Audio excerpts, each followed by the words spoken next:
या भारतीय वैधानिक आयोग, सुनिएगा समझिएगा। देखिए, आपको एक अधिनियम वर्ष 1919 में पारित हुआ है, जिसे 1919 का भारत शासन अधिनियम या मॉन्टेग्यू चेम्सफोर्ड सुधार कहा जाता है। मॉन्टेग्यू चेम्सफोर्ड सुधार अधिनियम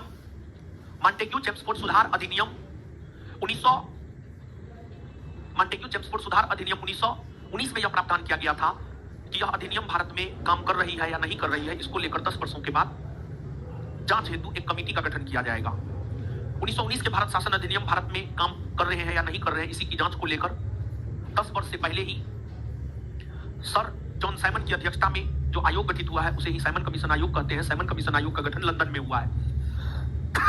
साइमन कमीशन आयोग का गठन लंदन में 8 नवंबर 1927 को उस समय के भारत सचिव लॉर्ड बर्केनहेड के द्वारा किया गया। भारत सचिव लॉर्ड बर्केनहेड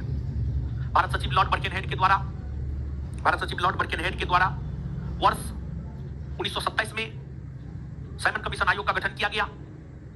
1927 में जब साइमन कमीशन आयोग का गठन किया गया तो साइमन कमीशन आयोग में टोटल 7 सदस्य निर्धारित किए गए थे, और जो टोटल 7 सदस्य निर्धारित किए गए थे साइमन कमीशन आयोग में, निर्धारित किए गए थे,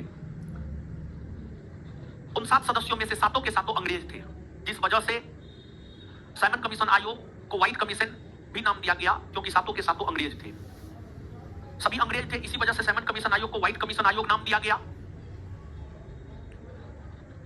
साइमन कमीशन आयोग में एक भी भारतीयों को ना शामिल किया जाए का सलाह दिया था उस समय के भारतीय वायसराय लॉर्ड इरविन ने यह सलाह दिया था कि साइमन कमीशन आयोग में एक भी भारतीय सदस्य को शामिल नहीं किया जाए, और फिर एक भी भारतीय सदस्य को शामिल साइमन कमीशन आयोग में नहीं किया गया।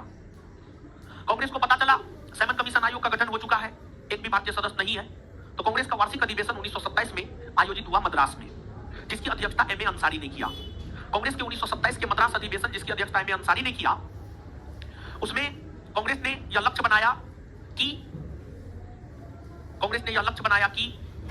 साइमन कमीशन आयोग का जब भारत आगमन होगा तो उसका हम लोग विरोध करेंगे। और ध्यान रखिए, साइमन कमीशन आयोग में जो 7 सदस्य थे, कैडेगन हो गए, फिर इसके बाद जो है एटली हो गए, बर्नोन हार्टसॉन हो गए, ये सभी साइमन कमीशन आयोग के 7 सदस्यों में शामिल थे। और साइमन कमीशन आयोग के 7 सदस्यों में जो ये सभी शामिल थे, इनमें से एक क्लीमेंट एटली, जो कि साइमन कमीशन आयोग के 7 सदस्यों में से एक सदस्य थे, वे बाद में जाकर के ब्रिटेन के प्रधानमंत्री भी बने। साइमन कमीशन आयोग का भारत आगमन 3 फरवरी 1928 को हुआ। सबसे पहले साइमन कमीशन आयोग मुंबई पहुंची, और फिर साइमन कमीशन आयोग का मुंबई में विरोध हुआ। साइमन कमीशन आयोग जहां भी जा रही थी वहां पर साइमन कमीशन आयोग का विरोध हो रहा था। कांग्रेस तो साइमन कमीशन आयोग का विरोध कर ही रहा था। कांग्रेस के साथ साथ मोहम्मद अली जिन्ना के नेतृत्व वाली मुस्लिम लीग भी साइमन कमीशन आयोग का विरोध कर रहा था। इसके बाद कुछ ऐसी राजनीतिक पार्टियां थी जो साइमन कमीशन आयोग का समर्थन कर रहा था, जैसे जस्टिस पार्टी हो गई, पंजाब की यूनियनिस्ट पार्टी हो गई, ये सब साइमन कमीशन आयोग का समर्थन कर रही थी। तो कुछ पार्टी भारत में साइमन कमीशन आयोग का विरोध कर रहा था, तो कुछ पार्टी भारत में साइमन कमीशन आयोग का समर्थन कर रहा था। साइमन कमीशन आयोग के जो भारतवर्ष में विरोध हो रहे थे, उसको देखते हुए भारत सचिव लॉर्ड बर्केनहेड ने साइमन कमीशन आयोग को काम करने से रोक दिया और भारतीयों को चुनौती दिया कि अगर आप साइमन कमीशन आयोग के काम को कर सकते हैं तो आप कीजिए। भारतीयों ने उस चुनौती को स्वीकार किया, और फिर भारतीयों ने उस चुनौती को स्वीकार करते हुए साइमन कमीशन आयोग का काम करने के लिए पंडित मोतीलाल नेहरू की अध्यक्षता में एक आयोग गठित किया, जिसे नाम दिया गया नेहरू आयोग। और नेहरू आयोग के तत्वाधान में कई सारे सर्वदलीय बैठक बुलाई गई, और नेहरू आयोग ने फाइनली अपनी रिपोर्ट जो थी, उस रिपोर्ट को नेहरू रिपोर्ट कहा जाता है। और नेहरू आयोग एक 8 सदस्यीय आयोग था, और उसमें 8 सदस्यों में एक सुभाष चंद्र बोस भी थे। नेहरू आयोग ने अपनी रिपोर्ट में भारत को डोमिनियन स्टेट का दर्जा देने की बात कही, जिस वजह से सुभाष चंद्र बोस, जवाहरलाल नेहरू, सत्यमूर्ति जैसे नेताओं ने नेहरू रिपोर्ट का विरोध किया। और नेहरू रिपोर्ट के विरोध में पंडित जवाहरलाल नेहरू, सत्यमूर्ति, सुभाष चंद्र बोस ने मिलकर ऑल इंडिया इंडिपेंडेंट लीग नामक संगठन की स्थापना की। और नेहरू रिपोर्ट जब आया तो नेहरू रिपोर्ट का विरोध मुस्लिम लीग ने किया। मुस्लिम लीग के सबसे प्रमुख सदस्य मोहम्मद अली जिन्ना ने नेहरू रिपोर्ट का विरोध किया, और नेहरू रिपोर्ट के विकल्प के तौर पर मोहम्मद अली जिन्ना ने 14 सूत्री मांग प्रस्तुत की। अर्थात नेहरू रिपोर्ट को लेकर कांग्रेस और मुस्लिम लीग के बीच आपसी सहमति नहीं बन पाई।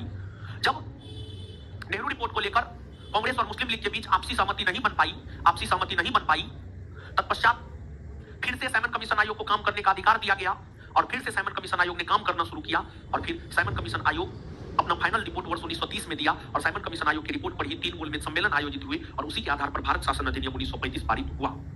लेकिन भारत शासन अधिनियम 1935 के पारित होने से पहले भारत में 1930 में नमक सत्याग्रह, 1930 से 1934 के बीच में सविनय अवज्ञा आंदोलन हुए हैं। तो क्या है नमक सत्याग्रह और क्या है सविनय अवज्ञा आंदोलन, इसकी भी चर्चा करेंगे तथा इस बीच में जो भी घटनाएं हुए उन सभी बातों की चर्चा करेंगे। लेकिन उससे पहले अब आइए थोड़ा सा क्वेश्चन देखते हैं, आइएगा।